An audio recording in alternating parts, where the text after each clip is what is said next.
नमस्कार प्यारे अभ्यर्थियों, कैसे हैं आप? उम्मीद कर रहा हूँ आप सारे अभ्यर्थी स्वस्थ होंगे, मस्त होंगे और अपनी तैयारी में निरंतर प्रयासरत होंगे। मुझे ये तो बहुत अच्छे से पता है कि आपके पास एक व्यवस्थित डेटा लगभग करंट अफेयर्स का आता हुआ आपके पास है। पर उन सभी डेटे में कौन-सा डेटा हमको अच्छे से पढ़ना है, इस पर प्रश्न चिन्ह खड़े होते हैं। तो इसके लिए मैंने आपके लिए व्यवस्थित कंटेंट एक जगह लाने के प्रयास करा है, जिसमें हम मध्य प्रदेश से जुड़ी पुरानी यादें इसको इसको इस तरीके से समझिए कि आपके एग्जाम में ये प्रश्न बिल्कुल बनेंगे और मैं आपसे कह रहा हूं कि ये केवल पीएससी के संदर्भ में नहीं है, अपितु सारे एग्जाम के लिए है। तो चलिए फटाफट सभी लोग जुड़ जाइए।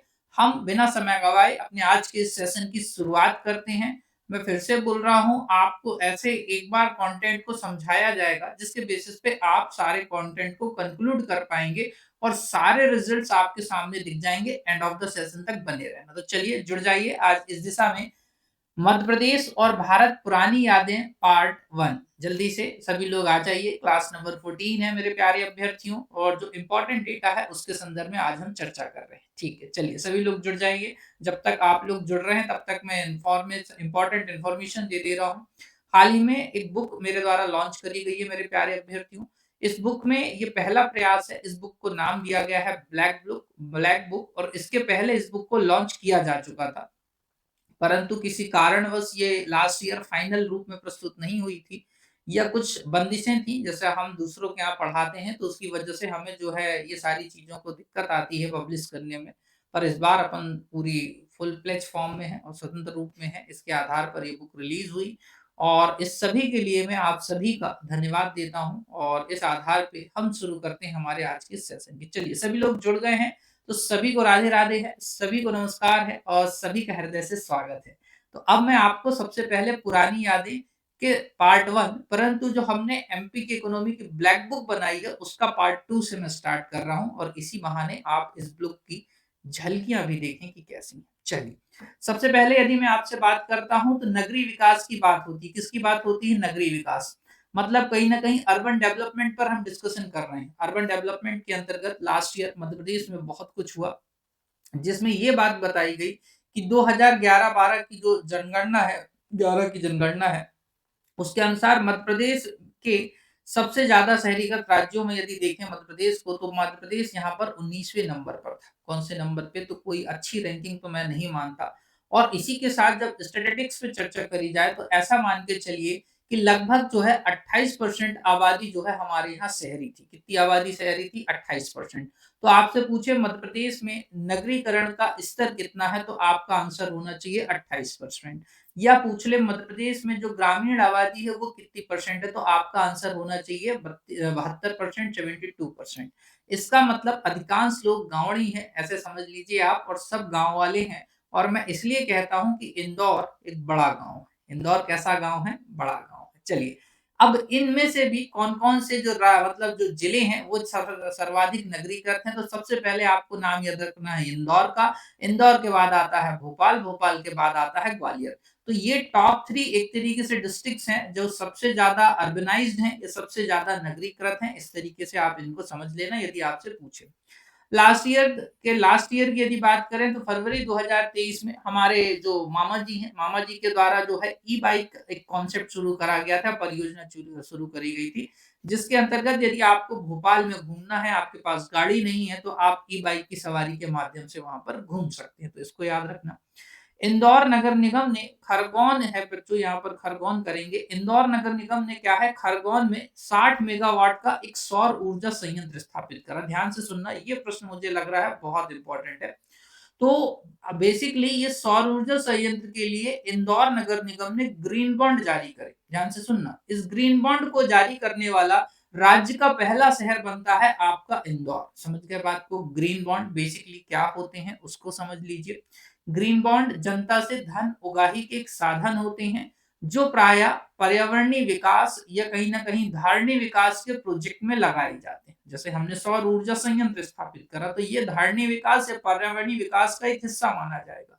तो ऐसा पैसा जो जनता से जुटाया जाए वो कहला रहा है बॉन्ड, या एक जनता से धन प्राप्ति के साधन को कहा बॉन्ड।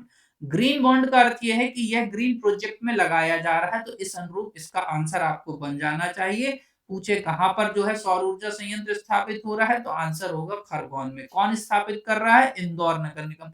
कितने मेगावाट का? तो आंसर होगा 60 मेगावाट। इतना याद हो गया। उसी के साथ आपसे पूछे भारत का पहला 7 स्टार कचरा मुक्त शहर कौन घोषित करा गया है, तो आंसर होना चाहिए हमारा इंदौर। समझ गए बात को? ये अपने आप में एक बड़ा चैलेंज है बच्चों की। इंदौर ने इस सरताज को जो है धारण करा और इस आधार पर इंदौर ने वो करके दिखाया, क्योंकि देखो 1, 2, 3 बार कोई भी मैं आपको बोलूं कि स्वच्छता में जो है आगे हो सकता है, पर लगातार जितने वर्षों से इंदौर आगे है, ये अपने आप इंदौर का एक सराहनीय प्रयास है और इसमें संपूर्ण इंदौर की जनता का बहुत अच्छा योगदान है। तो चलिए आगे बढ़ते हैं अब इस आधार पे। नेक्स्ट बात आती है, लास्ट जो सर्वेक्षण आया था, उस सर्वेक्षण में कौन-कौन सी योजनाएँ मुख्य रूप से चर्चा में आई थी मध्य प्रदेश के संदर्भ में। तो देखो सबसे पहले तो आई थी अमृत योजना। कौन सी योजना हो रही है? अमृत योजना। तो Atal mission for rejuvenation and urban transformation. यदि देखो कुछ एग्जाम्स ऐसे होते हैं जैसे एसएससी जैसे एग्जाम, इनमें आपको फुल फॉर्म पूछ लेगा। बैंकिंग के एग्जाम में अमृत का फुल फॉर्म बिल्कुल पूछ सकता है, समझ गए? व्यापम के एग्जाम में भी ये पूछ सकता है। तो मैं फिर से बोलूंगा, मेरी क्लास को आप कभी भी पीएससी के दृष्टिकोण से ना देखें। ये जो क्लासेस मैं दे रहा हूँ, ये एसएससी के साथ साथ सारे एग्जाम में जो है काम में आ जाएंगी। समझ गए बात को? उसके बाद में आपसे पूछे अमृत मिशन प्रारंभ कब हुआ, तो आप बोलना बच्चों 2015 में प्रारंभ हुआ या 25 जून 2015 में जो है ये स्टार्ट हो रहा है। उसके बाद में उद्देश्य क्या है, ये तो आपको पता होगा कि अत्याधुनिक व स्वच्छ शहरों का निर्माण करना, जिसके अंतर्गत पेयजल की व्यवस्था हो, प्रॉपर सीवरेज ट्रीटमेंट हो रहा हो, वर्षा जल की प्रॉपर निकासी हो रही हो, आसान परिवहन और हरित विकास की बात आती है। परंतु हुआ क्या, ध्यान से सुनना, इसको 2005 में, मतलब क्या ये पहली बार मिशन लाया गया, तो आंसर होगा नहीं। इसके पहले 2005 में एक मिशन चल रहा था जिसका नाम था जवाहरलाल नेहरू शहरी नवीनीकरण मिशन। इसका संशोधित रूप जो है लाया गया। अब इस बात को ऐसे भी तुम समझ सकते हो कि 2005 से यदि ये मिशन लाया गया था, तो 2015 तक सरकार ने कुछ टारगेट रखे होंगे, पर तब की सरकार भी इस टारगेट को पूरा नहीं कर पाई और अब की सरकार भी इस टारगेट को पूरा नहीं कर पाती है। सिर्फ नाम परिवर्तन करके जनता को जो है भ्रमित कर दिया जाता है। समझे बात को? पर हमें जो फैक्ट्स याद रखने हैं, ये हो गया कि आप 2015 याद रखो, 15 के साथ 5 याद रखो और जवाहरलाल नेहरू जो है शहरी नवीनीकरण मिशन याद रखो। इसके साथ देखो, इसका दूसरा चरण सरकार ने लेके आई वर्ष 2021 में। कब आया दूसरा चरण? वर्ष 2021 में। और 21 के साथ बच्चों वर्ष 2025-26 तक के लिए जो है इसे लक्ष्य रखा गया कि हम इस तरीके की सुविधाएं शहरों को देंगे। मिलेगा, नहीं मिला, बनेगा, नहीं बनेगा, ये बात की बात है। नोडल मंत्रालय की यदि हम बात करते हैं, तो आवास और शहरी मंत्रालय जो है इसके अंतर्गत नोडल मंत्रालय। नोडल मंत्रालय का मीनिंग कुछ इस प्रकार से होता है मेरे प्यारे अभ्यर्थियों, कि बेसिकली वह पूरी देखरेख करेगा, प्रोग्रेस के बारे में चेक करेगा, कुछ गलतियां होंगी, कमियां होंगी, उनमें सुधार के लिए निर्देश या दिशा निर्देश जारी करेगा। इस तरीके से समझ गए? चलो अब आगे बात करते हैं most of the important scheme की, जो आपको बिल्कुल इस बार के एग्जाम में आने वाली है। इसका नाम है मेरे प्यारे बच्चों प्रधानमंत्री स्वनिधि योजना, स्ट्रीट वेंडर आत्मनिर्भर निधि योजना। ध्यान से सुनना, प्रधानमंत्री स्ट्रीट वेंडर आत्मनिर्भर निधि योजना, इसी को पीएम स्वनिधि के नाम से जाना जाता है। आपसे पूछे कब प्रारंभ हुई, आपका आंसर होना चाहिए वर्ष 2020 में प्रारंभ हुई। कब प्रारंभ हुई? वर्ष 2020 में। हुआ क्या था कि आपको पता है कोविड-19 आया था और कोविड-19 के बाद लगभग सभी लोग अपनी जॉब्स को खो चुके थे, खासकर ये जो स्ट्रीट वेंडर्स हैं ये लोग। स्ट्रीट वेंडर्स में कौन-कौन आते हैं ये आपको पता है, जैसे नाई आ गया, ठेले वाला सब्जी बेच रहा है जो वो आ गया, बढ़ई आ गई, ये कोई भी हो सकती हैं जो सामान्यतः बहुत बड़ी अच्छी दुकानें नहीं हैं, रेड रोड पर जो है अपनी दुकानों को ये लेकर चलते हैं इस आधार पे। तो इसके लिए सरकार 3 चरण में इसके अंतर्गत जो है लोन प्रोवाइड करती है। वो 3 लोन किस तरीके से हैं? कोलेटरल फ्री लोन होते हैं या कार्यशील पूंजी ऋण प्रदान करी जाती है, जो कि 10,000, 20,000 और 50,000। ध्यान से सुनना, कितने? 10,000, 20,000 और 50,000। यदि लास्ट ईयर की बात करें तो इस कैटेगरी में मध्य प्रदेश पहले, दूसरे और तीसरे, मतलब 10,000 रुपए देने के लिए जो है जब देखा जाएगा डिस्ट्रीब्यूट करने के लिए, तो मध्य प्रदेश पहले स्थान पे रहा। 20,000 रुपए मध्य प्रदेश दूसरे स्थान पे रहा और 50,000 में मध्य प्रदेश तीसरे स्थान पे रहा।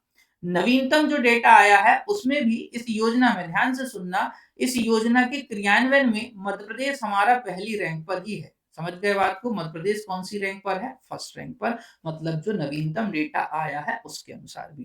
तो लास्ट ईयर का भी हो गया, अभी का भी हो गया। आराम से प्रश्न का आंसर देना, गलत नहीं होना चाहिए। जल्दी बता दो सभी लोग, बिल्कुल जुड़ गए हैं सभी लोग, सभी को राधे राधे, सभी को नमस्कार, सभी का स्वागत है।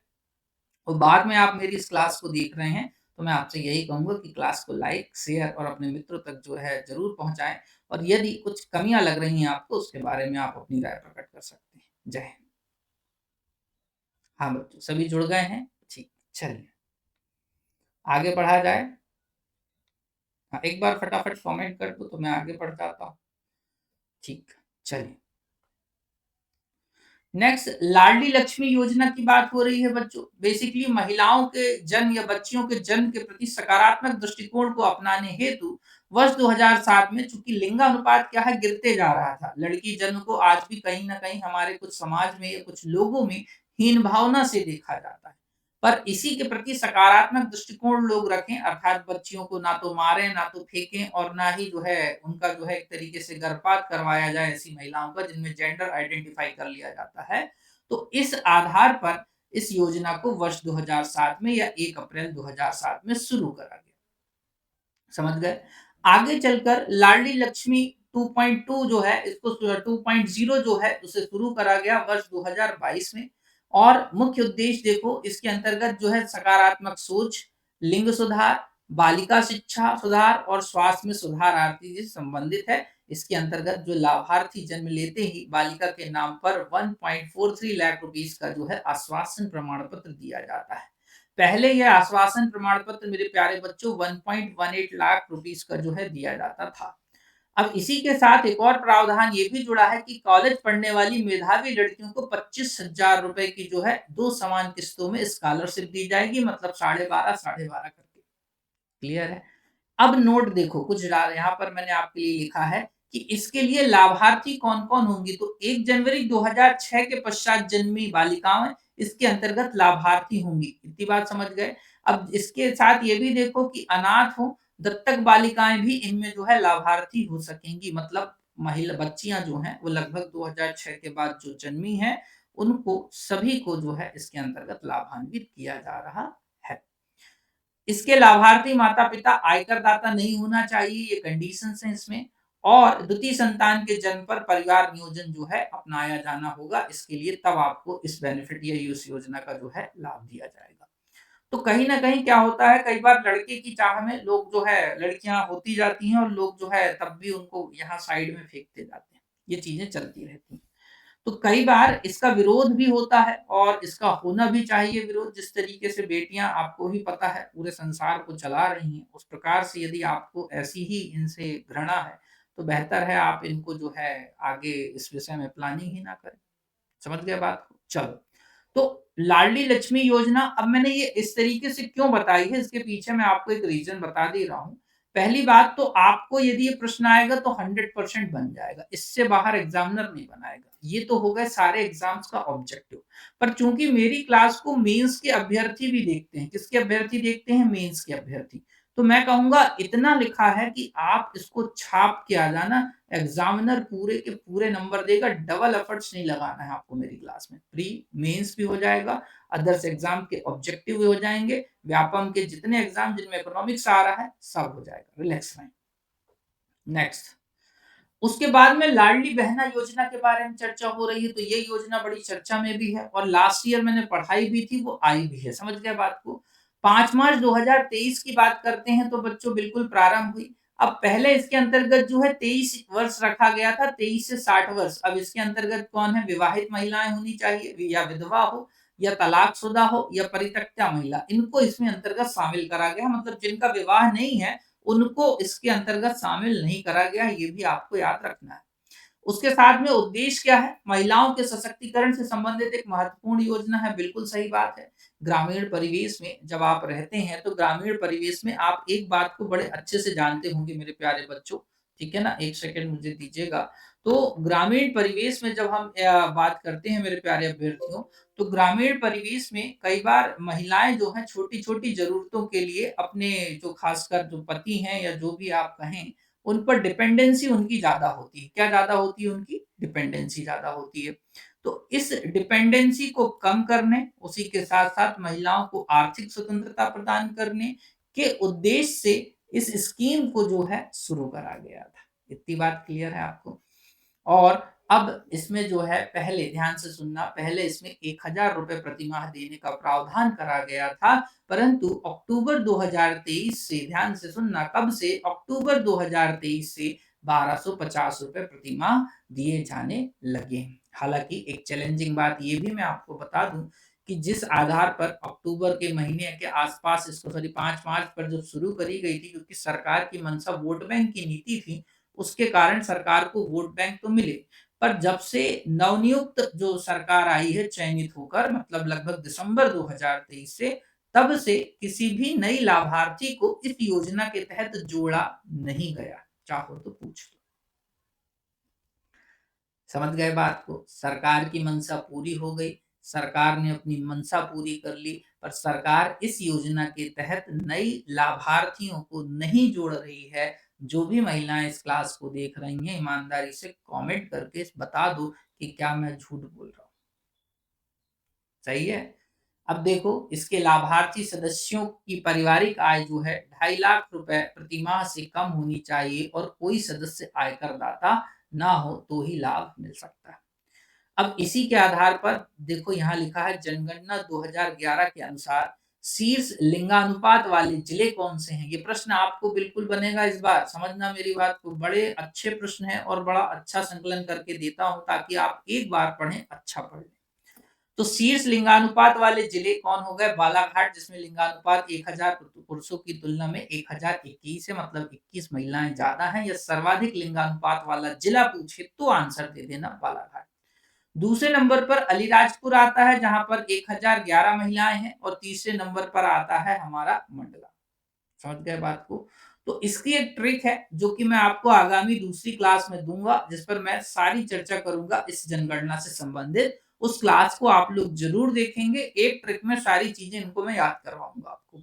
न्यूनतम लिंगानुपात वाले जो जिले हैं यदि उसके संदर्भ में तो भिंड में 837, मुरैना में 840 और ग्वालियर में 864। तो या तो एग्जैक्ट पूछ ले कि सबसे कम कहाँ है या क्रमशः 3 बताइए, ये पूछ ले घटते बढ़ते दोनों क्रम में पूछे तो बता के आना, गलत करके नहीं आना। अब इसी प्रकार की ये जो योजनाएं लाई गई, मान के चलिए लाडली बहना योजना या एक तरीके से लाडली लक्ष्मी योजना, इनके एक सकारात्मक परिणाम देखने को मिले और इनके सभी प्रयासों के परिणाम स्वरूप बच्चों 2015-16 के राष्ट्रीय परिवार स्वास्थ्य सर्वेक्षण जो कि आपका नेशनल फैमिली हेल्थ सर्वे आता है के अनुसार मध्य प्रदेश में जन्म के समय, ध्यान से सुनो, एक प्रश्न एग्जामिनर इस बार बनाएगा क्योंकि ये डेटा अपडेट होके आ चुका है, मैं अपडेट डेटा भी आपको दे रहा हूं, समझना। वो आपसे पूछे कि जन्म मध्य प्रदेश में जन्म के समय लिंगानुपात 927 से बढ़कर कितना हो गया है? तो आंसर होगा 956। क्या होगा? 956। या तो वो डायरेक्ट पूछ ले कि लिंगानुपात कितना हो गया है तो 956। और ये बात कहां से? हम राष्ट्रीय परिवार स्वास्थ्य सर्वेक्षण 2019-21 के डेटा को आधार बनाकर दे रहे हैं। मतलब सोर्स भी मैं आपको दे रहा हूं। प्रश्न उठता है कि सर क्या ये पुराना डेटा है? मैं कहूंगा जी नहीं, ये नवीनतम डेटा है। जिस दिन आप इस क्लास को देख रहे हैं उस दिन तक का फिलहाल ये डेटा है। क्लियर? चलो आगे। अब पोषण के संकेतकों की बात होती है तो मध्य प्रदेश सरकार ने जो है एक लक्ष्य रखा है मेरे प्यारे बच्चों कि हम मध्य प्रदेश में सभी तरीके के कुपोषण को समाप्त करेंगे और इसके लिए सरकार ने टारगेट वर्ष 2023 रखा है। और जिस प्रकार से वर्ष 2023 निकल गया, ध्यान से सुनना, जिस प्रकार से वर्ष 2023 निकल गया उस प्रकार से हमारे यहाँ से ये जो मुक्ति है ये नहीं मिली। समझ रहे हैं बात को कि क्या कहती हैं सरकारें और क्या होता है? बिल्कुल, जो नए सदस्य जुड़े हैं उनका मैं हृदय से अभिनंदन करता हूँ, स्वागत करता हूँ। बहुत स्वागत है आपका मेरी आज की इस क्लास में। और इसी प्रकार अपना सहयोग और प्रेम बनाए रखें। सेशन को लाइक कर दें, अपने मित्रों तक शेयर कर दें। जो पहली बार देख रहा है, चैनल को सब्सक्राइब नहीं करा है तो कर लो भैया, क्योंकि प्री तो खत्म हो ही रहा है। मेंस की तैयारी अभी आपकी बाकी है और मेंस में आंसर राइटिंग जी भर के करेंगे ताकि तुम्हें तसल्ली हो जाए कि नहीं यार हमने तैयारी करी है। चलो, राज्य की प्रथम, ध्यान से सुनो, ये प्रश्न अच्छा है जो कि बनाने वाला है और बनना चाहिए। मुझे लग रहा है कि आपसे पूछे राज्य की प्रथम आयुर्वेदिक संवर्धन इकाई कहाँ स्थापित हुई है, तो आपका आंसर होना चाहिए कि राज्य की पहली जो है आयुर्वेदिक संवर्धन या मेडिकल इकाई जो है वह आपके उज्जैन के धन्वंतरी आयुर्वेद कॉलेज में स्थापित करी गई है।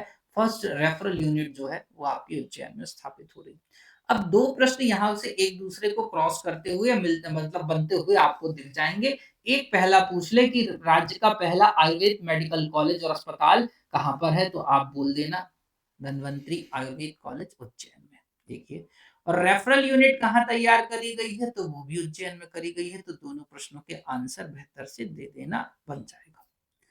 Most of the important scheme, देवारियन स्कीम की चर्चा हो रही है मेरे प्यारे बच्चों, ध्यान से सुनना, सारा डेटा एक जगह समझना। देवारियन स्कीम की चर्चा हो रही है, प्री 2025 में आना चाहिए। मेंस 2024 में, मेरी बात को सुन के जाइएगा, मेंस 2024 में ये आ चुकी है और मैंने आपको करवाई है, रटाई है। उसका भी शॉर्ट्स जो है या प्रूफ प्रूफ हमारे यूट्यूब के ही इसी चैनल के शॉर्ट्स में पड़ा है, जाके चेक करो। कब से शुरू हुई? 26 जुलाई 2021 से ये योजना जो है शुरू हो रही है। उसके साथ में वित्तीय वर्ष 2023-24 में 10 करोड़ रुपए का जो है इसमें प्रावधान करा गया था, इसके आधार पर शुरू करी गई थी। तो देखो, याद करवा दे रहा हूँ, दा से देवारियन हो गया और दा से 10 हो गया, तो इतना याद रख लेना कि 10 करोड़ रुपए आवंटित करे गए। उद्यमिता और रोजगार को बढ़ावा देने की इसमें बात करी गई है। इसमें विशेष प्रावधान क्या है, मैं आपको समझा दे रहा हूँ।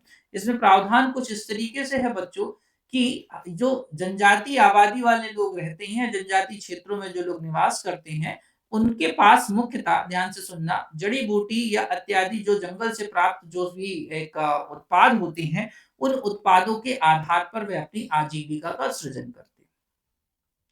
ये उत्पाद कहीं न कहीं प्रकृति से जुड़े होते हैं और इन उत्पादों का मानवीय शरीर में एक अच्छा फायदा या एक उपयोग देखा जा सकता है। इस बात को मद्देनजर रखते हुए सरकार ने जनजातियों के कल्याण को ध्यान में रखते हुए इस योजना की शुरुआत करी और इस योजना के अंतर्गत सरकार ने क्या करा कि इनके लिए ऐसे उद्योग स्थापित करने के प्रावधान कर दिए गए और जिससे ये लोग अपने उत्पाद बेचें और सामान्य जनता को अच्छे और एक तरीके से और जो उत्पाद हैं, स्वास्थ्य संबंधी उत्पाद हैं, वो प्राप्त हो सके। क्लियर है? चलो जल्दी से बता दो, आ रहा है मजा कि नहीं? एक बार फटाफट कमेंट कर दो। चलो आगे बढ़ते हैं। Most of the important scheme, और जो स्कीम या टॉपिक कह दीजिए, मैं तो कहूंगा इस बार के एग्जाम में इस प्रश्न को 100 से 200% की रेंज में चलना चाहिए और बिल्कुल पूछा जाने वाला प्रश्न है। फटाफट मैं आपको जो है ग्लोबल स्किल पार्क के बारे में सारी जानकारियां दे दे रहा हूं, आप मुझे सुनते रहना, फटाफट आपको बन जाएगा। ग्लोबल स्किल पार्क, सबसे पहले तो आप बताओगे कि वर्ष 2019 में इसकी नींव रखी गई या इसका जो है शिलान्यास करा गया, शुरू करने की परंपरा शुरू हो गई, ऐसे समझ लो। उसके बाद में बात होती है कि ये कहाँ पर अवस्थित है, तो आपका आंसर होना चाहिए गोविंदपुरा औद्योगिक क्षेत्र भोपाल में है। यहीं से एक प्रश्न और बनता है कि गोविंदपुरा औद्योगिक क्षेत्र कहाँ है, आपका आंसर होना चाहिए भोपाल में। तीसरा प्रश्न बनता है कि किसके सहयोग से स्थापित हो रही है, तो आपका आंसर होना चाहिए एशियन डेवलपमेंट बैंक, जिसको एडीबी बोलते हैं और इसका मुख्यालय मनीला में है और उसी के साथ साथ जो है आपका सिंगापुर। तो ये हो गए इन दोनों के सहयोग से स्थापित हो। उद्देश्य स्किल डेवलपमेंट की बात हो रही है तो नो डाउट बड़े अच्छे से आप समझ जाओगे कि जो हमारे राज्य के या देश के युवा हैं, इनका स्किल डेवलपमेंट करना इसका मुख्य उद्देश्य होगा। पर बात आती है कि ये किसके नाम पर है, तो आप आंसर दीजिएगा कि संत रविदास, या कहीं कहीं रैदास लिखा आ सकता है, कंफ्यूज नहीं होना, एक ही नाम की चर्चा हो रही है। अब बात आती है कि इसके और क्या विशेष प्रावधान है, तो मैं आपको बोल रहा हूं, ध्यान से सुनना, कि ये बेसिकली स्किल इंडिया मिशन या इसी का एक पार्ट के तौर पे हम इसको कंसीडर कर सकते हैं मेरे प्यारे बच्चों, कि स्किल इंडिया मिशन 2015 में प्रारंभ हुआ। वही मुख्यमंत्री सीखो कमाओ योजना की यदि हम बात करते हैं तो 2023 में प्रारंभ हुई। तो सारे फैक्ट्स मैंने आपको यहाँ पर लाके रख दिए और हाल ही में ध्यान से सुन लेना, 12 जनवरी 2025 को, कब की बात हो रही है, 12 जनवरी 2025 की यदि हम बात करते हैं, तो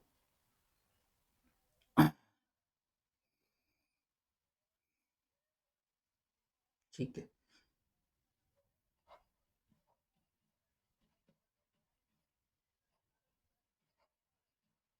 मध्य प्रदेश सरकार ने विवेकानंद मिशन की भी शुरुआत करी है और इन दोनों में ध्यान से सुनना, इन दोनों में जो एज क्राइटेरिया रखा गया है वो 18 टू 29 ईयर्स रखा गया है। मतलब मध्य प्रदेश के इस एज कैटेगरी के जो युवा हैं, उनके लिए ये योजना विशेष तौर पे प्रारंभ करी गई है। तो अब मैंने आपको इतने फैक्ट्स यहाँ से दे दिए कि यहाँ से बनने वाले प्रश्न आप आसानी से कर लेंगे। क्लियर है? चलिए जल्दी से बता दीजिए, इतनी बात हो गई।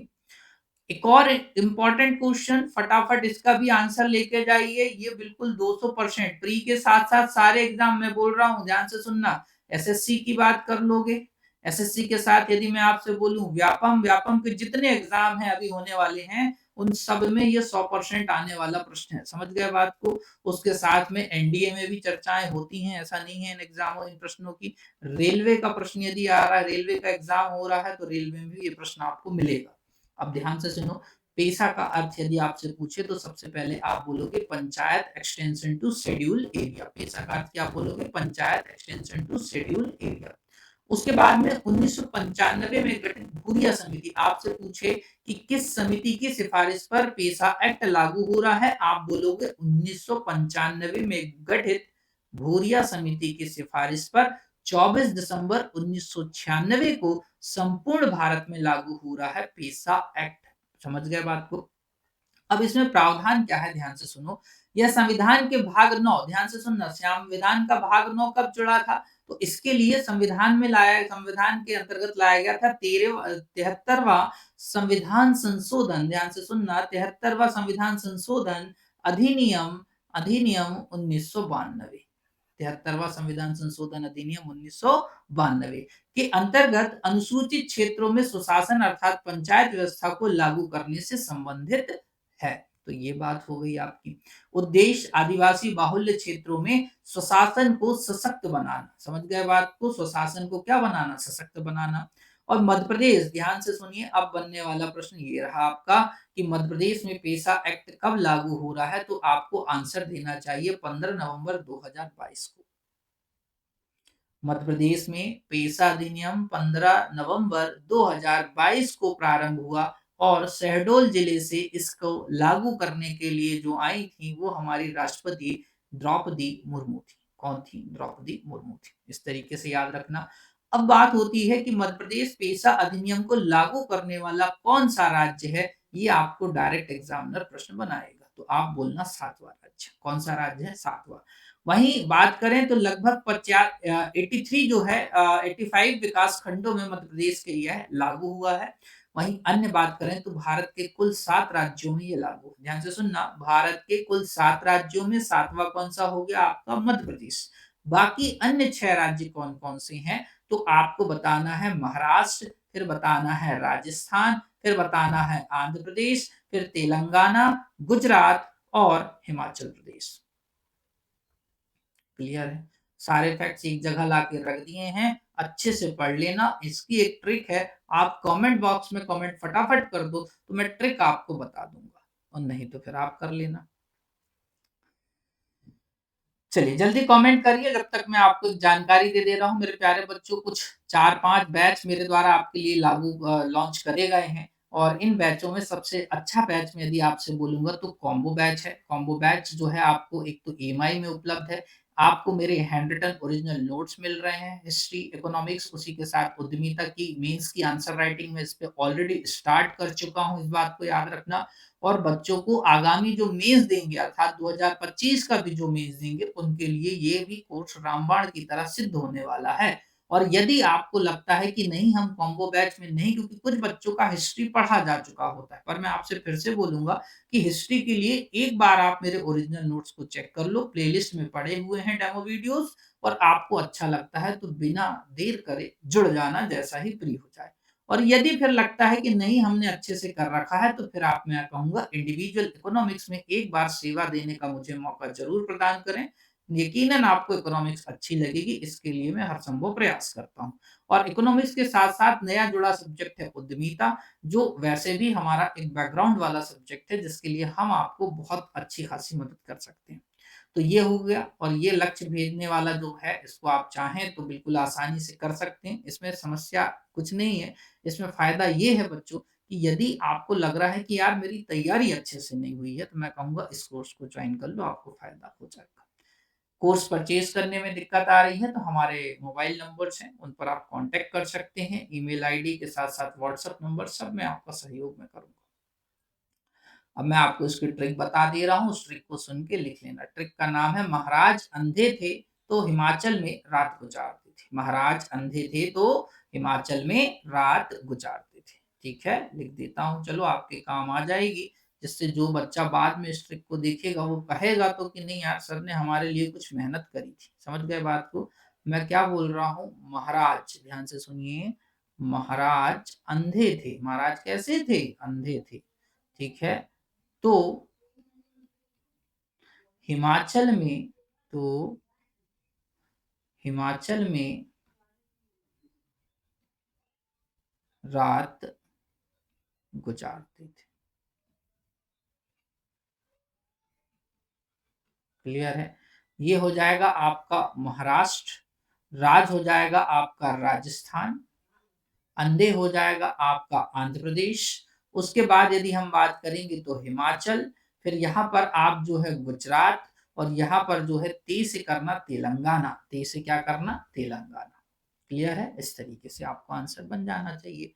तो इसी को मैं अपना 360 एंड सेलेक्टिव कहता हूँ। यहाँ से प्रश्न बिल्कुल बनेगा और आपको ये प्रश्न अब बन जाना चाहिए।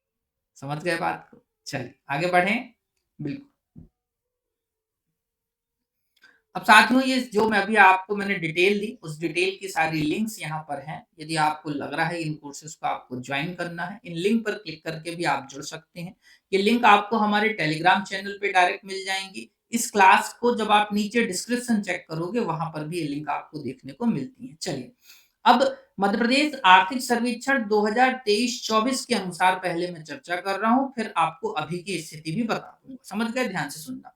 तो 23-24 की यदि हम बात करते हैं तो मध्य प्रदेश में, ध्यान से सुनना, मध्य प्रदेश में यदि आपसे पूछे अधिसूचित वन के नोटिफाइड फॉरेस्ट कितना है, तो आपको बोलना है 94,000 जो है लगभग, या मोटे तौर पे आप इसको ऐसा याद कर लो कि 94,000 वर्ग किलोमीटर। कितना याद कर लो? 94,000, 94,000 जो है वर्ग किलोमीटर, स्क्वायर किलोमीटर। इनमें से वनावरण की बात हो रही है, समझना, ये तो अधिसूचित वन है, और इनमें से वनावरण या फॉरेस्ट कवर की बात हो रही है, तो ये लगभग 77,000 वर्ग किलोमीटर की। और इस दृष्टि से ध्यान से सुनना, इस नजरिए से जब देखेंगे तो मध्य प्रदेश जो है फर्स्ट रैंक पर है, मतलब सबसे ज्यादा फॉरेस्ट हमारे मध्य प्रदेश में है। ये भी एक गर्व की बात है बच्चों। समझ गए बात को? उसके साथ अब जो 2023-24 की स्थिति आई थी, उस अनुसार मैं बोल रहा हूं कि राज्य में, ध्यान से सुनना, 11 राष्ट्रीय उद्यान और 24 अभ्यारण्य थे। कितने? 11 और 24, जिसमें से 60 टाइगर रिजर्व आपको देखने को मिल रहे थे। अब इनमें से भी जो मुख्य तथ्य है वो मैं आपको बता रहा हूँ। देखो, समझना मेरी बात को, सभी नहीं कि सभी एक तरफ से राष्ट्रीय उद्यान, सभी अभ्यारण्य, ये एमपी की क्लास के टॉपिक है। मैं आपको कम पढ़ाता हूँ, अच्छे पढ़ाने पर बिलीव करता हूँ। समझे बात को? तो 2 खरमौर अभ्यारण्य और 1 सोनचिड़िया अभ्यारण्य जो है हमारे यहाँ देखने को मिलता है। 3 घड़ियाल अभ्यारण्य और 2 राष्ट्रीय उद्यान जीवाश्म संरक्षण हेतु चर्चा करी गई। अब देखो ध्यान से, समझना मेरी बात को।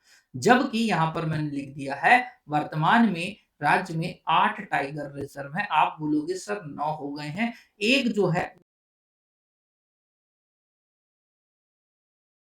दोनों में एक को लेके चलना। आप एग्जाम में आपको जो है वो ऐसा क्वेश्चन देगा तो नो डाउट वो खुद डिलीट होने वाला क्वेश्चन है। पर जो नोटिफाइड हो चुका है वो हो चुका है आपका हाल ही में रातापानी अभ्यारण्य। तो उसको जब देखोगे तो वो 8 हो जाएगा। समझना मेरी बात को। 9वां अभी बचा है, वो कौन है? ध्यान से सुनना थोड़ी देर से। पर बात करें टाइगर रिजर्व की, तो टाइगर रिजर्व क्या है? हम टाइगर्स के संरक्षण के लिए, जो उनको बचाने के लिए इस प्रोजेक्ट को हमने शुरू करा था। वैश्विक स्तर पर जो है आपको गैनी मैनफोर्ड का नाम याद रखना है। गैनी मैनफोर्ड का नाम याद रखना है। कहां पर? विश्व में। विश्व में किसने शुरू करा प्रोजेक्ट टाइगर? तो आपका आंसर होना चाहिए गैनी मैनफोर्ड। ये बात हो गई। समझना मेरी बात को।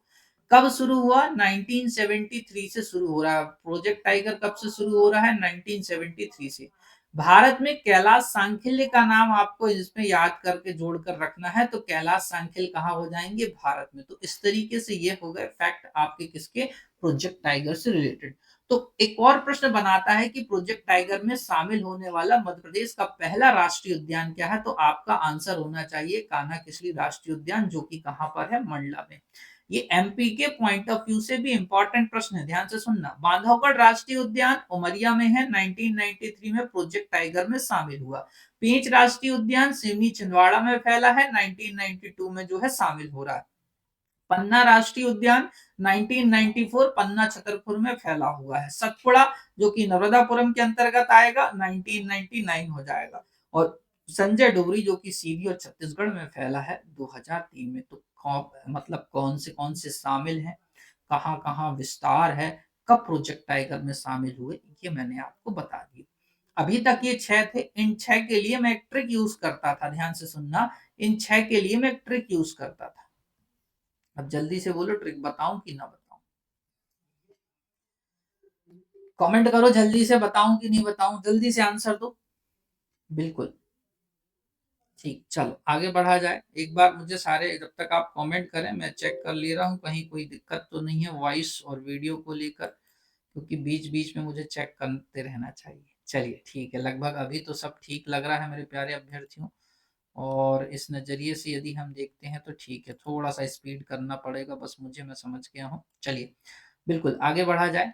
तो इसकी ट्रिक लिख लो आप फटाफट, मैं समय का सदुपयोग करना चाह रहा हूँ, क्योंकि जो इक्विपमेंट है पेरिफेरल्स हैं वो कितनी देर तक काम करेंगे ये आपको पता है। चलिए, तो सबसे पहले यदि हम बात करते हैं तो ट्रिक इन जो है 6 की, इन 6 के लिए जो ट्रिक है वो कुछ इस प्रकार से है मेरे प्यारे बच्चों। कारा बारा पेरा परा सनरा सारा, 2-3 बार बोलो। कारा बारा पेरा परा सनरा सारा, कारा बारा पेरा परा सनरा सारा। का से कारा, समझना, कारा मतलब कान्हा राष्ट्रीय उद्यान, बारा मतलब बांधवगढ़ राष्ट्रीय उद्यान, पेरा मतलब पेंच राष्ट्रीय उद्यान, पारा मतलब पन्ना राष्ट्रीय उद्यान, सा से संजय एक तरीके से जो है आपका सतपुड़ा राष्ट्रीय उद्यान, और सा सनरा तो सन से जो है आपका जो सतपुड़ा हो जाएगा। तो इस तरीके से 2-3 बार बोलो, कारा बारा पीरा परा सनरा सारा, कारा बारा पीरा परा सनरा सारा। तो ये आपको याद हो जाएगा। अब कान्हा जैसे ही आया उसके 1 साल बाद तो 1974। बांधव, बंधाव में 3 एक तरीके से जो है हो रहे हैं शब्द, उसको थोड़ा सा ऐसे कर लो। तो बांधव, बांधव में 3 लेटर है मतलब 1993 की बात हो गई। पेंच 2 लेटर है मतलब 1992। पेंच ऐसा ना, और ऐसे बोलोगे तो ना, पेंच ऐसे बोलो। तो इस तरीके से 1 से 2 बार इसको याद कर लो। पन्ना, पन्ना कहीं ना कहीं 4, पन्ना 4, इसको थोड़ा जोड़ के देख लेना आप। सतपुड़ा 100 तो 1 कम कर दो, ऐसे कर लो। और संजय डुगरी तो इसको आप थोड़ा सा याद कर लें। तो मैंने जो बता सकता था वो आपको बता दिए, अपने अपने तरीके होते हैं। अब अपडेटेड डेटा के साथ आते हैं। नेक्स्ट और फोरमोस्ट इंपॉर्टेंट, ध्यान से सुनना मेरे प्यारे बच्चों, जो कि प्री में आपको बिल्कुल 200% छप के आने वाला प्रश्न है, वो ये है कि मध्य प्रदेश का 7वां और देश का 52वां टाइगर रिजर्व कौन है? आपका आंसर होना चाहिए रानी दुर्गावती। क्या आंसर होना चाहिए? Rani Durgavati tiger reserve. ध्यान से देखना, ये प्रदेश का सबसे बड़ा टाइगर रिजर्व बन चुका है। किसका? प्रदेश का।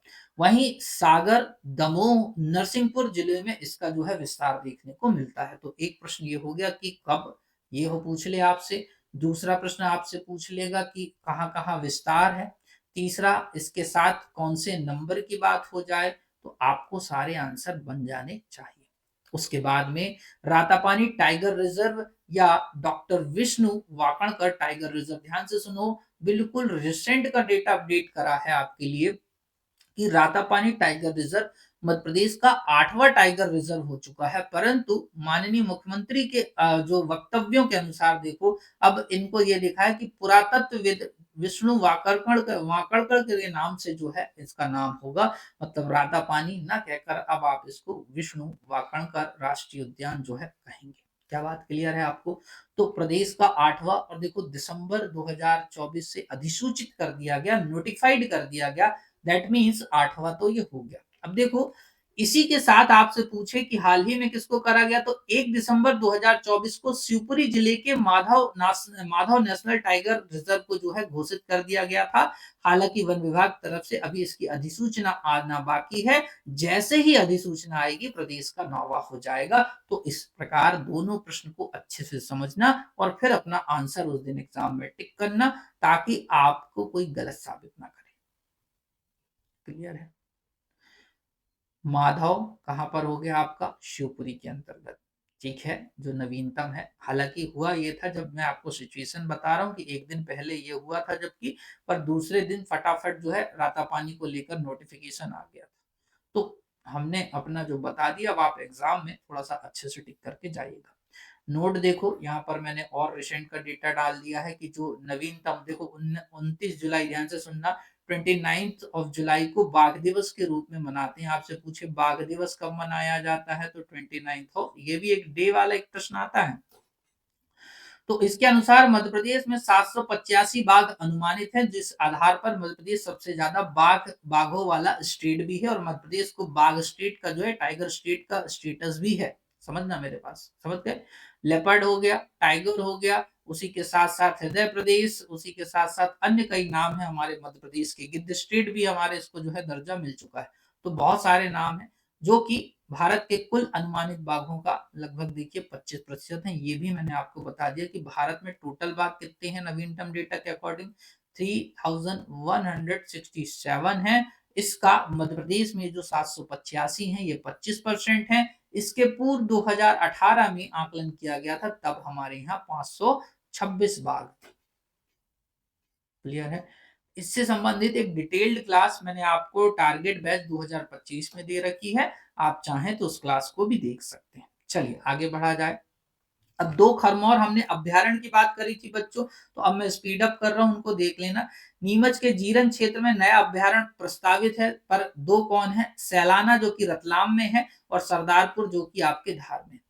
अब देखो, पहले हमारे यहाँ दो सोन चिड़िया अभ्यारण्य हुआ करते थे, पर अब एक हो गया है। ये बचा है घाटीगांव ग्वालियर। आपसे पूछे घाटीगांव जो घाटीगांव अभ्यारण्य कहाँ पर है, तो आप बोलोगे ग्वालियर में। किसके लिए संरक्षित है? सोन चिड़िया के लिए संरक्षित है। समझ गए मेरे बात को? पर इसी के साथ नोट देखो, मैंने लिख दिया कि शिवपुरी का जो करेरा अभ्यारण्य है, इसको डिनोटिफाइड कर दिया गया, क्योंकि बहुत समय से यहाँ पर सोन चिड़िया नहीं दिख रही थी। इसकी वजह से इसको डिनोटिफाइड कर दिया गया है। समझ गए बात को? उसके बाद में दो जीवाश्म राष्ट्रीय उद्यान है, जो कि धुधवा डिंडोरी में है, और डायनासोर जो कि कहाँ पर है? धार में है। उसके बाद में 3 घड़ियाल अभ्यारण्य हमारे यहाँ, चंबल मुरैना हो जाता है, केन छतरपुर पन्ना, और सीधी जो है सोन जो है सीधी और शहडोल में। तो कितने हैं, कहां पर हैं, ये सारा डेटा एक बार अच्छे से पढ़ के जाना, जिसमें सोनचिड़िया, खरमौर और आपका जो है घड़ियाल अभ्यारण्य टच करता हुआ एग्जामिनर मेरे को दिखता है। अब मध्य प्रदेश के चुने हुए सामाजिक आर्थिक विकास संकेतांकों की चर्चा हो जाए, जो कि इकोनॉमिक सर्वे 2022-23 के अनुसार दिए गए थे। समझना ध्यान से। पर इससे लगभग आपका बहुत इंपॉर्टेंट डेटा कवर होगा, उसको मेरी बात को एक एक ध्यान से सुनना। यदि आपसे बोले डेंसिटी, मतलब जनसंख्या, पॉपुलेशन डेंसिटी कितनी है हमारे यहाँ पर, जनसंख्या घनत्व कितना है, तो देखो मध्य प्रदेश में 236 कितना है, 236 प्रति वर्ग किलोमीटर की बात हो गई। भारत में कितनी बात हो गई? 382। इंडिविजुअल पूछ ले, क्रमशः पूछ ले, आंसर सही जाना चाहिए। समझ गए बात को? लिंगानुपात, सेक्स रेशो की बात हो गई, प्रति 1000 पुरुषों में मापा जाता, महिलाओं के तुलना में जो है मापा जाता है, तो मध्य प्रदेश में 931 है, भारत में जो है 943 है। जनसंख्या वृद्धि 2001 की तुलना में 2011 तक कितना इंक्रीमेंट हुआ, तो मध्य प्रदेश में जो जनसंख्या वृद्धि दर रही वो 20.3% रही, जबकि भारत में 17.7% रही। इंडिविजुअल क्वेश्चन या फिर से वही क्रमशः बना ले। ग्रामीण जनसंख्या के बारे में मैंने अभी आपसे चर्चा कर ली थी थोड़ी देर पहले। मध्य प्रदेश में लगभग 72% जो आबादी है वो गांव वाले हैं। और भारत की बात करेंगे अपन मेरे प्यारे बच्चों, तो ये होगी आपकी लगभग 60, आप इसको 9 कर लीजिए। कितना कर लीजिए? 69। कार्यशील जनसंख्या, जो कार्य करने वाले लोग हैं, वो जो कि 15 से 59 वर्ष माने जाते हैं, इसलिए 60 वर्ष में रिटायरमेंट दे दिया जाता है, तो 43.5 और 39.8%। महिला इनमें जनसंख्या पूछ ले तो बच्चों 32.6, मतलब 100 में से मान के चलो 33 महिलाएं हमारे मध्य प्रदेश में, या 33% मोटे तौर पे कंसीडर कर लो हमारे यहाँ, जबकि भारतीय स्तर पे 26% मान लो। 100 में से 26 महिलाएं कार्य करती हैं, ऐसा समझ लेते हैं। ये प्रश्न तो बिल्कुल छाप के बनना चाहिए तुमको, चाहे मैं बोल दे रहा हूँ रात को उठा के कोई चमाट मार के पूछे तो बताना कि बन रहा है। तो अनुसूचित जनजाति की जनसंख्या आपसे पूछे, एससी शेड्यूल कास्ट की बात हो रही है, तो आप बोलोगे मध्य प्रदेश में 15.6% है। मध्य प्रदेश में एससी का परसेंटेज 15.6% है और राज्य मतलब भारत में कितना है तो 16.6%। दोनों याद रखो। मध्य प्रदेश में यदि पूछे अनुसूचित जनजाति संख्या मतलब एसटी की जो है परसेंटेज पूछे तो मध्य प्रदेश सबसे बड़ा है इसी आधार पर 21.1%। भारत में पूछे तो 8.6%। मैं फिर से बोल रहा हूँ 22-23 का भले डेटा है पर प्रश्न बनेंगे। ठीक है, आगे देखते हैं। प्रति व्यक्ति आय अभी लास्ट ईयर के कंपैरिजन में रिसेंट वाली मैंने अपडेट करके आपको दे दी है, नहीं इसको याद है पुरानी क्लास जाकर एक देख लो। एमपी की आर्थिक जो क्लासेस स्टार्ट करी पहली नंबर क्लास यही है, 1,40,000। ध्यान से समझना, प्रचलित भावों पर मध्य प्रदेश में जो है पर कैपिटा इनकम 140 थी, स्थिर भावों पर ये जो है 65,023 थी। ये हो गई बात, ये डेटा बदल गया है, जाके क्लास चेक करो। भारत की बात करें 170,620 किस पर, प्रचलित भावों पर, प्रिवेलिंग प्राइस पर, और मध्य प्रदेश में बात करेंगे तो 96,552। लिटरेसी रेशो की बात आती है, साक्षरता दर की बात आती है बच्चों, तो मध्य प्रदेश में मान के चलो 100 में से, या एग्जैक्ट पूछता है इस डेटा को तुम एग्जैक्ट याद करके जाना, 69.3%। कितना, 69.3%। भारत में पूछेगा तो 73%। भारत में पूछेगा तो 73%। पुरुषों में यदि पूछे तो एग्जैक्ट ये बता के चले आना, अब थोड़ा सा कष्ट तुम भी कर लेना। चलो आगे बढ़ते हैं। ठीक है, यहाँ पर फिर से यही आ गया है, तो ये हो गया। चलो अब बात करते हैं मेरे प्यारे बच्चों, जन्म दर की बात करते हैं। देखो प्रति 1,000 व्यक्तियों में तो मध्य प्रदेश में 24.1, भारत में 19.5। ठीक है, मृत्यु दर ये भी प्रति 1,000 में काउंट होती है, 6.5%, 5 और ये 6.0 है। शिशु मृत्यु दर मध्य प्रदेश में सबसे ज्यादा रहती है, इतना याद रखना, पूछ ले कहाँ रहती है सबसे ज्यादा, तो मध्य प्रदेश में। भारत में 28 है, मध्य प्रदेश में कितनी, 43। मातृत्व मृत्यु दर 173, बिल्कुल मोस्ट इंपॉर्टेंट है। ये जितने डेटा हैं ये आपको बिल्कुल कंठस्थ होने चाहिए, याद होने चाहिए, प्रश्न आएंगे, समझे बात को। तो ये हो गया 173 और ये हो गया 103। और वाणिज्यिक बैंक कार्यालय तो 10 और 12। थोड़ा सा इनको देख लेना, ये बन जाएंगे। आपको फटाफट बता दो कैसा लगा डेटा, एक बार कमेंट कर दो थोड़ा सा अच्छे से, तो मैं देख लूं आपको और समझ जाऊं।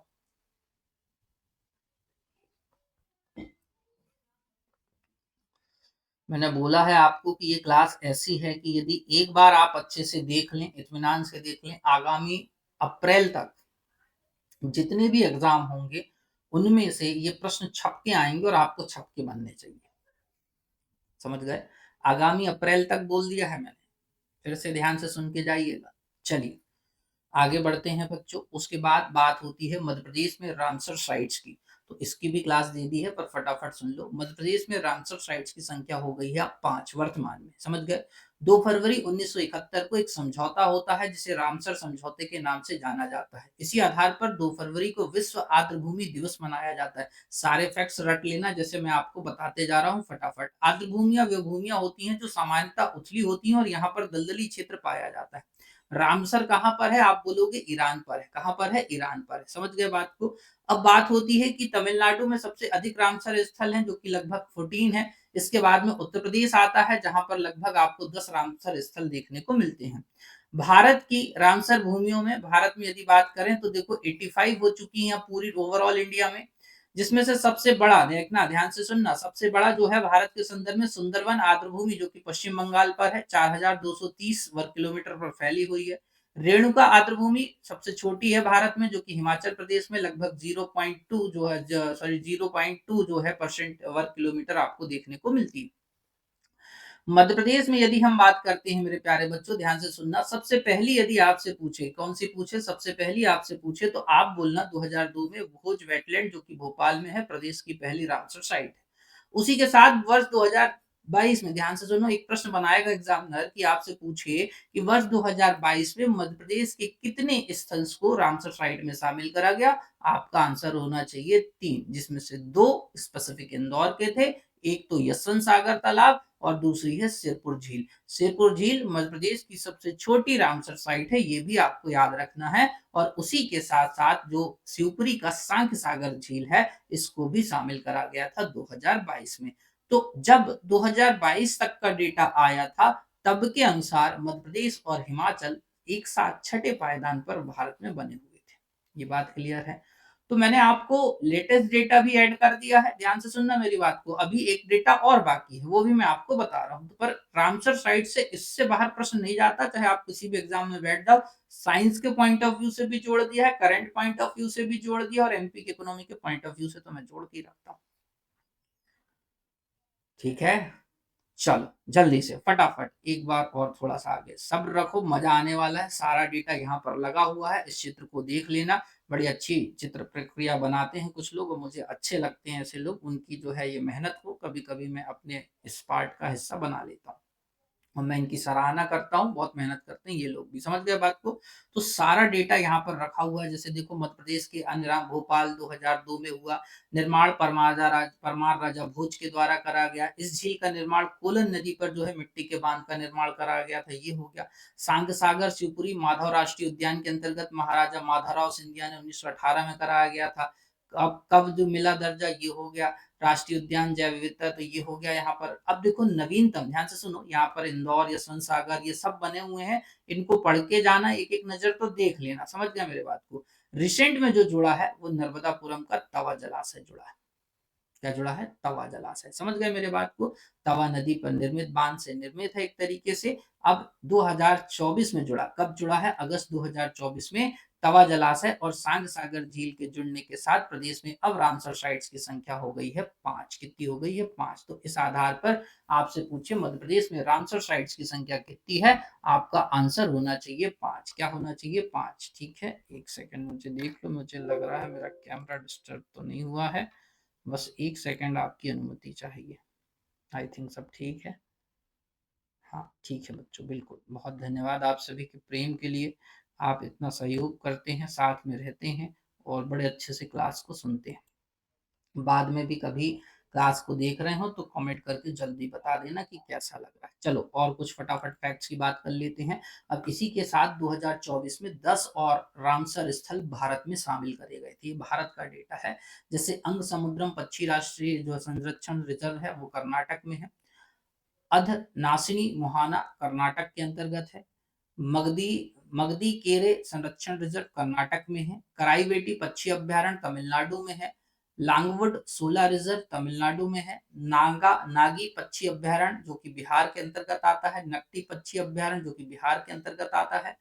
और नंजरायन पक्षी अभ्यारण्य तमिलनाडु, काजूवेली पक्षी अभ्यारण्य तमिलनाडु, और तवा जलाशय मध्य प्रदेश, अगस्त 2024 में। तो इस आधार पर लेटेस्ट 10 के मैंने डेटा दे दिया, आप इनको पढ़ लेना। ये चित्र आपको मैं भेज दूंगा पीडीएफ में, उसमें पढ़ लेना। अब बात आती है 11वें जो कॉन्टेक्स्ट है हमारा, 11वें नंबर का सबसे इंपॉर्टेंट। ये हाल ही में देखो, एक मतलब हाल ही में तो नहीं कहना चाहिए, वर्ष 2014 में भारत सरकार के द्वारा स्वच्छ भारत अभियान शुरू करा गया था। ध्यान से सुनना, स्वच्छ भारत अभियान, एसबीए नाम से जो है इसको देखने को आपको मिलेगा। कब शुरू हुआ था? 2 अक्टूबर 2014 को शुरू करा गया था। और सरकार का ये अभियान मैं तो अपने नजरिए से सफल मानता हूँ, क्योंकि इंदौर में तो सफल है। ये बात अलग है कि इंदौर अभी डेली डेली जो है ओवरब्रिज बनते जा रहे हैं, तो इंदौर में धुआं धुआं सब दिख रहा है, वो एक अलग बात है। और हो सकता है इस साल इंदौर की रैंकिंग गिरे भी, मैं आपको कह सकता हूँ, बाकी फिर बात की बातें हैं। तो इस आधार पर ध्यान से देखो, जैसे 2014 की बात हुई, परंतु इसके लिए 2016 से, ध्यान से समझना, 2016 से स्वच्छ भारत सर्वेक्षण की रैंकिंग आना शुरू हो गई बच्चों। कब से? 2016 से। अब मेरी बात को ध्यान से सुनना, जो मैं बता रहा हूँ। जो रिसेंट में डेटा आया है वो 8वां नंबर का आया था, और संस्करण नंबर था 2023 में। कब आया था? 2023 में। 8वां संस्करण 2023 में आया था स्वच्छ भारत सर्वेक्षण का। पहला कब आया? 2016 में आया था, समझना मेरी बात को। तो इसमें हमारा जो इंदौर है ना, उसकी रैंकिंग पहले में थी 25वीं। अभी तक प्रश्न नहीं बने, ध्यान से सुनना, प्रश्न बना सकता है एग्जामिनर। तो इस आधार पर 25वीं थी। परंतु ध्यान से देखो 2022 से कब से 2022 में पहली रैंक थी और 2023 में, तो पर यहाँ पर मैंने एक डेटा लिख दिया है कि 2017 से लेकर लगातार 2023 तक मध्य प्रदेश पहली रैंकिंग पर, जो मध्य प्रदेश का इंदौर पहली रैंकिंग पर बना हुआ है। तो यही एक सबसे बड़ा चैलेंज है। देखो एक बार टॉप कर लोगे लगातार, पहले नंबर पे आना बहुत बड़ी बात होती है, और इसलिए इंदौर और इंदौर वासियों का सम्मान किया जाना चाहिए। समझ गए बात को? चलो, बात होती है मेरे प्यारे बच्चों, तो ये 2016 का जो इम्पोर्टेंट डेटा है, एक बार तुम इसको देख लेना। मैं 23 के डेटा पे चर्चा करता हूँ। तो मध्य प्रदेश का इंदौर और गुजरात का जो सूरत वाला एरिया है, वो क्रमशः पहले पायदान पे बने रहे। जो रिसेंट का डेटा आया यहाँ पर, समझ गए बात को? एक बात और याद रखनी है कि इस सर्वे में या जो सर्वेक्षण में सेकंड रैंक किसी को भी हासिल नहीं हुई। आपको कंफ्यूज करने के लिए एग्जामिनर वहां पे पूछे कि जो नवीनतम स्वच्छ भारत सर्वेक्षण में दूसरा स्थान किसका था, आपका आंसर होना चाहिए उपर्युक्त में से कोई नहीं। क्लियर है? चलो उसके बाद में ध्यान से देखो, मध्य प्रदेश की ऑल इंडिया रैंकिंग इसमें थी सेकंड। बच्चों ध्यान से सुनो, प्रश्न कैसे बनाएंगे मैं उन पर सारी चर्चाएं कर रहा हूँ। ये बात हो गई मध्य प्रदेश की रैंकिंग। फर्स्ट नंबर पे कौन? महाराष्ट्र। थर्ड नंबर पे कौन? छत्तीसगढ़। ये बात हो गई। तो ये नोट वाले पॉइंट क्लियर हो गए आपके। आगे देखो, अब भोपाल की रैंकिंग क्या है? तो ये हो गई 5, जो कि सबसे स्वच्छतम राजधानी के रूप में कंसीडर करा जा रहा है। उसके बाद में 16 नंबर पर ग्वालियर है, जबलपुर 22 नंबर पर है, उज्जैन 19 नंबर पर है, छिंदवाड़ा 55 नंबर पर है, उसके बाद सतना 91 पे, और सागर है आपका 70वें नंबर पे। तो एक ये प्रश्न भी बना सकता है कि मध्य प्रदेश के इंदौर, मध्य प्रदेश के कितने इसमें जो है जिले शामिल हैं अच्छे से। तो आपका आंसर होना चाहिए, जो मुख्य मुख्य है उनकी मैंने रैंकिंग दे दी 8। अब एक और प्रश्न बनता हुआ जो मुझे लग रहा है कि वो पूछेगा, पर वो यहाँ से पूछने की संभावना तो बंद हो गई है, क्योंकि इस बार में नहीं है। देखो, क्योंकि जो है, हाँ, दो ही हैं टॉप 10 में। कितने आ रहे हैं मध्य प्रदेश के? तो दो, एक इंदौर और एक भोपाल, ऐसे याद। और मतलब ये मैंने आपको एक सबसे हट के बता दिया कि इतना और पूछ सकता है। तो एक एक करके ध्यान से पढ़ के जाइए। ये प्रश्न आपको बिल्कुल वो भूले बिसरे पूछेगा, और मैं आपको भूले बिसरे ही ये सारे प्रश्नों को इसलिए बता रहा हूँ। चलिए आगे बढ़ते हैं। अब मेरे प्यारे बच्चों, यदि आपको इकोनॉमिक्स से डर लगता है, इसलिए मैंने एमपी की इकोनॉमी और इंडियन इकोनॉमी का एक बड़ा शानदार बैच जो है बनाया है। और इस बैच में मैं आपसे बोलूंगा कि आपको बहुत कम कॉस्ट पे मैं आपको एमपी और इंडिया की इकोनॉमी की प्री की क्लासेस, ध्यान से सुनना, केवल प्री की क्लासेस दे रहा हूं, और साथ में ब्लैक बुक फ्री दे रहा हूं। तो यदि आपको अर्थशास्त्र से डर लगता है, तो एक बार जरूर कोशिश करें, जिसमें हम आपको अच्छे से पढ़ाने का प्रयास करेंगे। उसी के साथ ये कॉम्बो बैच की सारी डिटेल्स हैं। अभी क्लास खत्म नहीं हुई है, चिंता मत करना, ठीक है ना? अभी थोड़ा सा सब्र और कर लो, फिर उसके बाद क्लास खत्म कर रहे हैं, ठीक है? मैंने आपको बोला है, रिसेंट की क्लासेस आप देख रहे हैं, तो थोड़ा सा सब्र रखें और डेटा तैयार रखें, अपनी एनर्जी बना के रखें, ठीक है? चलो, तो ये मैंने बता दिया। अब बात होती है मेरे प्यारे बच्चों आपके लिए, यूनेस्को के संदर्भ में चर्चा हो रही। तो सबसे पहले यूनेस्को की स्थापना कब हुई? तो आप बोलोगे 1945 में हुई। इसके हेडक्वार्टर के प्रश्न बिल्कुल बनते हैं, तो आप इसके हेडक्वार्टर को रट के जाइए कि पेरिस जो है फ्रांस के अंतर्गत है। स्थापना हुई ये, पूरा full form United Nation Education Scientific and Cultural Organization. Full form याद रखा करो, कई कई बार पूछ लेते हैं, तो बनने चाहिए। 2024 की बात कर रहे हैं। किसकी बात कर रहे हैं? 2024 में। इसमें इसके अंतर्गत विश्व धरोहर सूची में जो है, यूनेस्को जो है विश्व धरोहर सूची मेंटेन करता है बच्चों। इस सूची में हमारे यहाँ के 2024 में 6 स्थलों को शामिल करा गया। तो पहला प्रश्न, कितने स्थलों को शामिल करा गया? एक। दूसरा, कौन कौन से स्थल कहाँ पर हैं, ये पूछने जाएगा, तो थोड़ा सा याद रखना, भोजपुर मंदिर जो कि रायसेन जिले के अंतर्गत आ रहा है, चंबल घाटी रॉक कलाएं, ये हो गई आपकी, बुरहानपुर का खूनी भंडारा बिल्कुल बहुत फेमस है, यह पूछ ले किसने बनवाया, तो इसको थोड़ा सा देख के चले जाना थोड़ा सा। मंडला का मोती महल जो है, ये हो गया आपका। धामनार के समूह की बात हो गई, और ग्वालियर का किला। तो ग्वालियर का किला सबसे इंपॉर्टेंट है इसमें। एक मेरे को लग रहा है मोती का महल लगना चाहिए, जो यहाँ से पूछा जाए। खूनी भंडारा आपसे पूछ ले, या एक प्रश्न और दिमाग में क्लिक हुआ है बच्चों, आपसे पूछ ले कि अस्थायी सूची में कौन से शामिल नहीं है, ऐसा प्रश्न बना सकता है। या तो बना लेगा शामिल है, तो जब वो 3 ऑप्शन देगा, तो चौथा उपयुक्त सभी देने का उसको बनने का बिल्कुल बना, मतलब बनाएगा वो सामने वाला, तो वो बता देना उसको। समझे बात को? उसके बाद में 2023 में 3, देखो 23 में 3, 24 में 6, 23 में 3, 24 में 6, 23 में 3, 24 में 6, ऐसे थोड़ा सा याद कर लो 2-3 बार। तो जबलपुर का भेड़ा घाट, सतपुड़ा टाइगर रिजर्व और मांडू के स्मारक समूह, इनको जो है यूनेस्को की विश्व धरोहर सूची में शामिल किया गया था। अब ये सूची कौन सी थी? अस्थाई सूची। कौन सी थी? टेम्पररी बेसिस पे। जबकि स्थायी सूची में कौन कौन से शामिल हैं, या पूछ ले कि कितने स्थल हैं, तो पहला आंसर है 3। कौन कौन से कब हुए और कहाँ है वो ध्यान से देखो। सबसे पहले 1986 में खजुराहो की बात आ रही है, जो कि छतरपुर जिले के अंतर्गत है। चंदेल शासकों ने इन मंदिरों का जो है निर्माण कराया था। ये इन मंदिर समूहों को जो है शामिल करा गया। 86 के बाद बात आती है सांची स्तूप की, मेरे प्यारे अभ्यर्थियों, जो कि 1989 में जो है शामिल होता है। सांची के जो स्तूप हैं, इनमें 3 प्रमुख शासकों का योगदान होता है, चक्रवर्ती सम्राट अशोक, और फिर बात होती है पुष्यमित्र शुंग की, जो कि शुंग वंश का शासक है, और उसी के साथ साथ सातकर्णी शासक जो है, या जो है आंध्र सातवाहन वंश का जो शासक है, इसका नाम है गौतमीपुत्र सातकर्णी। क्या नाम है? गौतमीपुत्र सातकर्णी। इन सभी की जानकारी मैंने आपको इतिहास वाले टॉपिक में विस्तार पूर्वक दी है। अब बात आती है आपका जो रिसेंट जो दो नवीनतम, ऐसा पूछ सकता है, वैसे तो नवीनतम नहीं होना चाहिए क्योंकि 2003 की बात है, तो आपका आंसर होना चाहिए भीमबेटका। किस जिले के अंतर्गत आएगा? रायसेन जिले के अंतर्गत आएगा।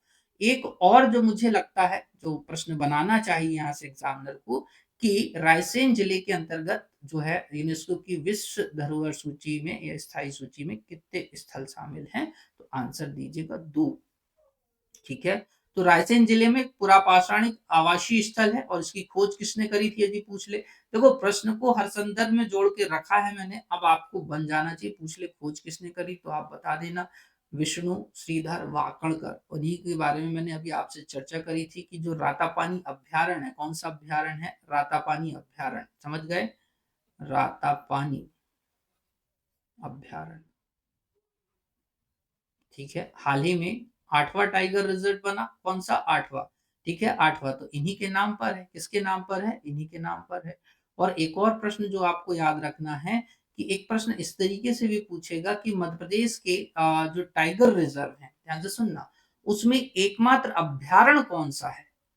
बाकी इसके अलावा जो है वो राष्ट्रीय उद्यान है, ये क्या है? अभ्यारण्य है। तो ये भी प्रश्न बनने वाला है। अब बात आती है लास्ट ईयर के एचडीआई की। अभी तक का अभी अपडेट नहीं हुआ है, इसलिए लास्ट ईयर के से ही आपको काम चलाना पड़ेगा। भारत की रैंकिंग है 134वीं। शीर्ष स्थान है जो है 3 देशों के, तो स्विट्जरलैंड, नॉर्वे और आइसलैंड। आखिरी 3 देश सबसे ज्यादा निम्नतम में सोमालिया, फिर दक्षिणी सूडान और मध्य अफ्रीकी रिपब्लिकन की बात होती है बच्चों।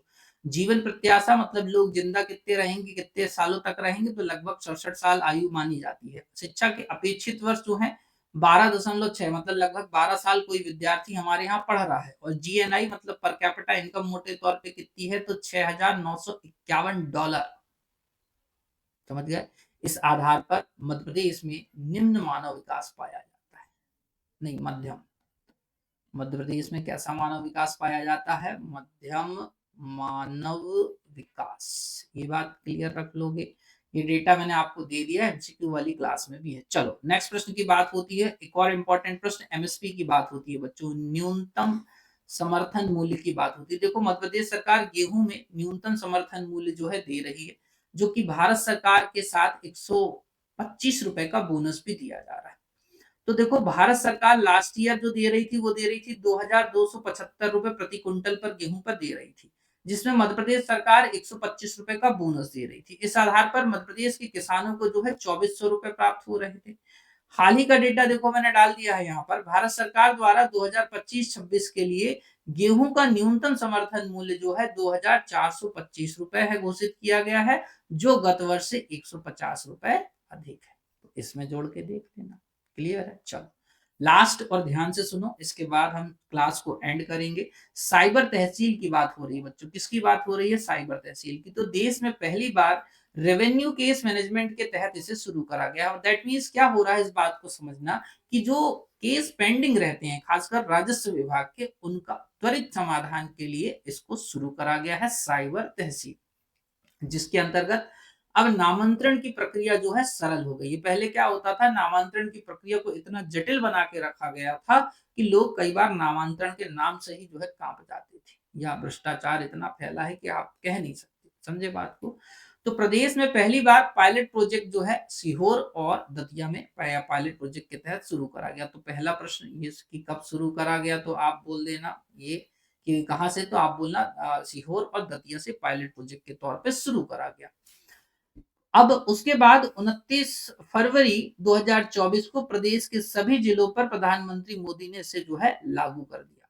तो अब क्या है, इसके तहत रजिस्ट्री की बात हो, नामांतरण की बात हो, राजस्व विभाग के अंतर्गत हो रही समस्याओं की बात हो, इन सभी का ऑनलाइन समाधान मिल जाएगा। अब साइबर तहसील को जो है 4 अलग-अलग प्लेटफॉर्मों से जोड़ भी दिया गया है। जैसे संपदा पोर्टल, ध्यान से समझना, संपदा पोर्टल के बारे में चर्चा मैंने आपसे कर रखी है, पुरानी क्लास देख लो।